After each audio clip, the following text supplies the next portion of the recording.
యెహోవాను సన్నుతించెదన్, నిత్యము ఆయన కీర్తి నా నోట నుండున్.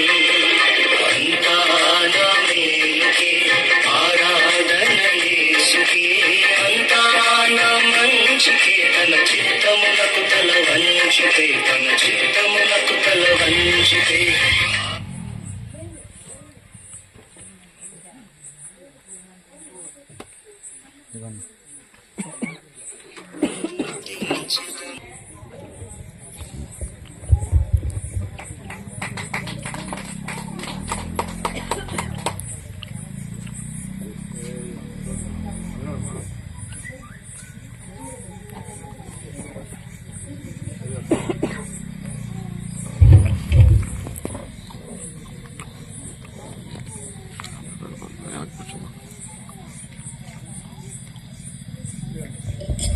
పరిశుద్ధుడు పరిశుద్ధుడు పరిశుద్ధుడు పరిశుద్ధుడు పరిశుద్ధుడు పరిశుద్ధుడు పరిశుద్ధుడు పరిశుద్ధుడు పరిశుద్ధుడు పరిశుద్ధుడు పరిశుద్ధుడు. అపవాది కూడా యెహోవా సన్నిధిని నిలుచుటకై వచ్చెను. పరిశుద్ధుడు పరిశుద్ధుడు పరిశుద్ధుడు పరిశుద్ధుడు పరిశుద్ధుడు పరిశుద్ధుడు పరిశుద్ధుడు పరిశుద్ధుడు పరిశుద్ధుడు పరిశుద్ధుడు పరిశుద్ధుడు పరిశుద్ధుడు పరిశుద్ధుడు పరిశుద్ధుడు పరిశుద్ధుడు.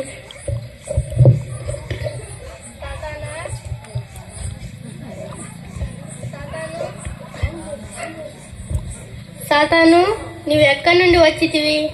నేను భూమి మీద అటు ఇటు తిరుగుతూ వచ్చి తిని.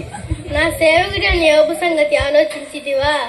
యథార్థవంతుడును న్యాయవంతుడు, దేవుని యందు భయభక్తులు గలవాడు, చెడుతను విసర్జించేవాడు, భూమి మీద అతని వంటి వాడు ఎవడును లేడు.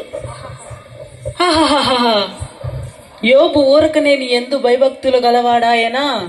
నీవు అతనికిని అతని ఇంటి వారికిని అతనికి కలిగిన సమస్తమునకును చుట్టూ కంచె వేస్తీవి గదా. నీవు అతని చేతి పనిని దీవించట చేత అతని ఆస్తి దేశంలో బహుగా విస్తరించి ఉన్నది.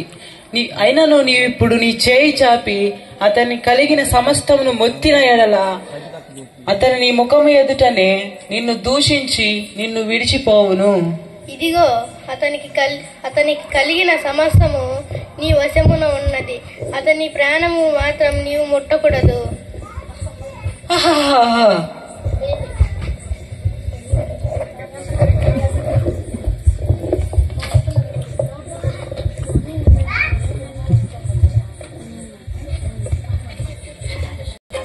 నిత్యము ఆయన కీర్తి నా నోట నుండును. అంతా నా మేలుకే, ఆరాధన యేసుకే, అంతా నా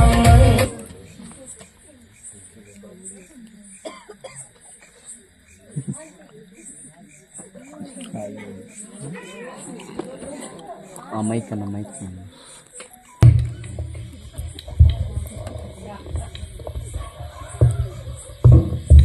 అక్కడ పక్కన నుంచి ఆపుతా.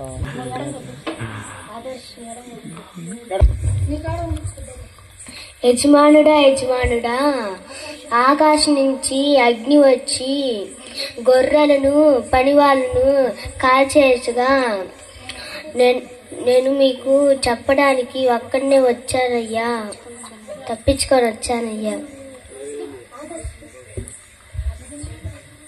యజమానుడా యజమానుడా, నీ కుమారుడు నీ కుమార్తెలు భోజనము చేయుచుండగా గొప్ప సుడిగాలి వచ్చి నీ ఇంటి మీద కట్టగా యవనస్తులు అందరూ చనిపోయారయ్యా. నేను అక్కడనే తప్పించుకొని వచ్చానయ్యా. అయ్యో అయ్యో, నా పిల్లలందరూ చనిపోయారా?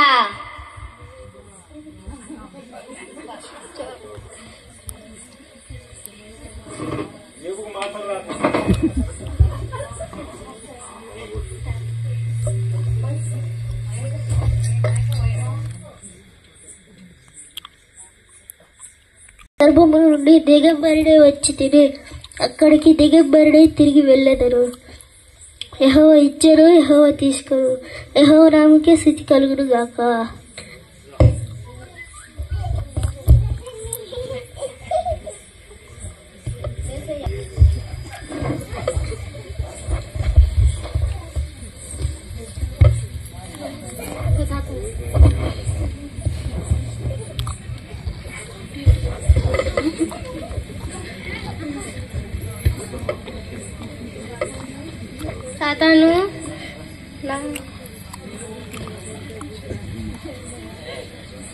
సాతాను నా సేవకుడైన యోబు సంగతి ఆలోచించిదివా?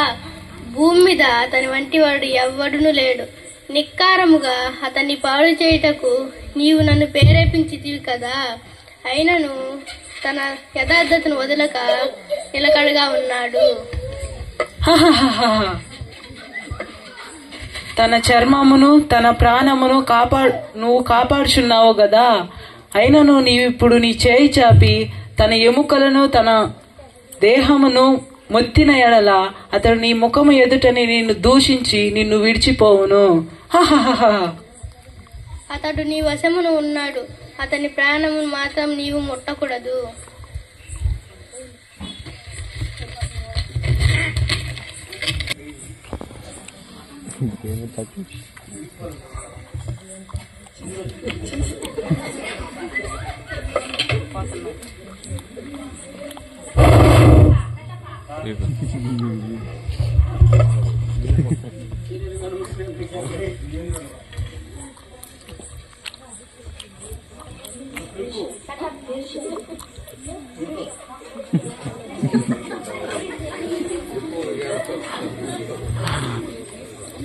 అందుకని గీక్కుంటున్నాడు.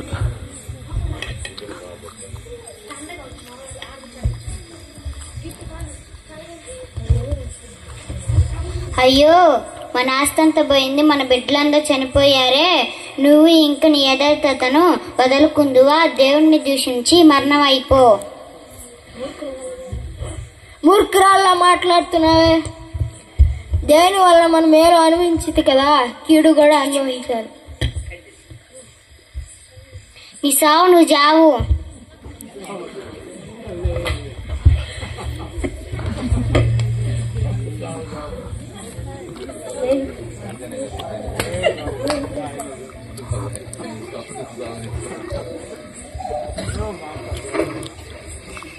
మంచిగా పైన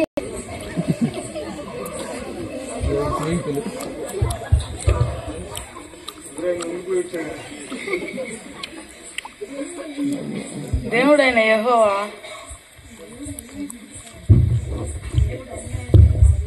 దేవుడు అన్యాయసుడు కాదు.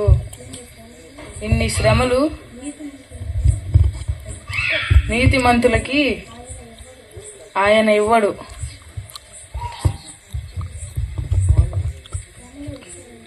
శ్రమలు వచ్చాయంటే యోబు, నువ్వే పాపం చేశావు?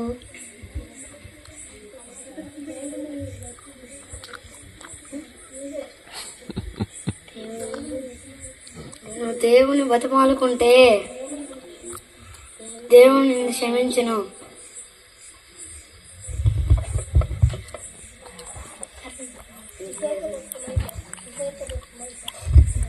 మీరేదో వైద్యుల్లా మాట్లాడుతున్నారే.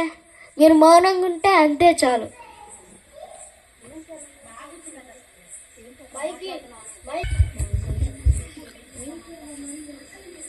ఏంటి అలా మాట్లాడుతున్నావు? ఏంటి అతను అలా మాట్లాడుతున్నాడు? యోబు మన మాటలు వినడు.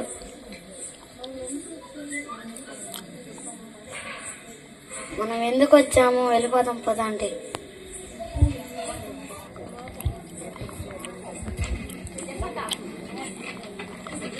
నా దోషములన్నీ నాకు తెలియజేయము. నా బ్రతుకునందు నాకు విసుగు పుట్టినది. అడ్డు లేకుండా నేను అంగలార్చెదను. నా చర్మము చీకిపోయిన తరువాత శరీరముతో నిన్ను చూచెదను. నా మటుకు నేనే చూచెదను. ఆ ఆలోచనే నాకు ఆనందమునిచ్చును. అయ్యో, యోబు మాటలతోనైనాను దేవుణ్ణి దూషించలేదే.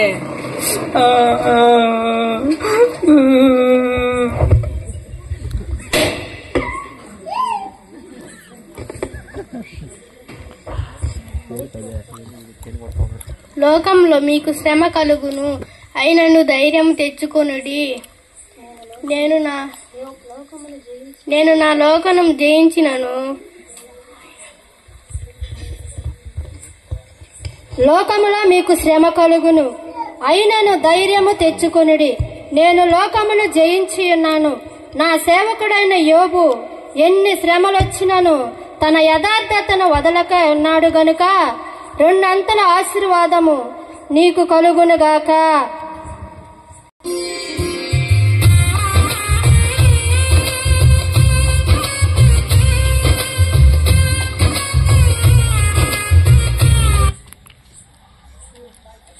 యోబు దేవుని యందు తన యథార్థతను వదలక దేవుని యందు భయభక్తులు కలిగి చెడుతనమును విసర్జించి దేవుని యందు భయభక్తులు కలిగి ఎలా నివసిస్తూ ఉన్నాడో మనందరం కూడా అలాగే నివసించినట్లు, మన విశ్వాసము తుది వరకు కాపాడుకున్నట్లు అలాంటి విశ్వాసం దేవుడు మనందరికీ దయచేయునుగాక. ఆమేన్.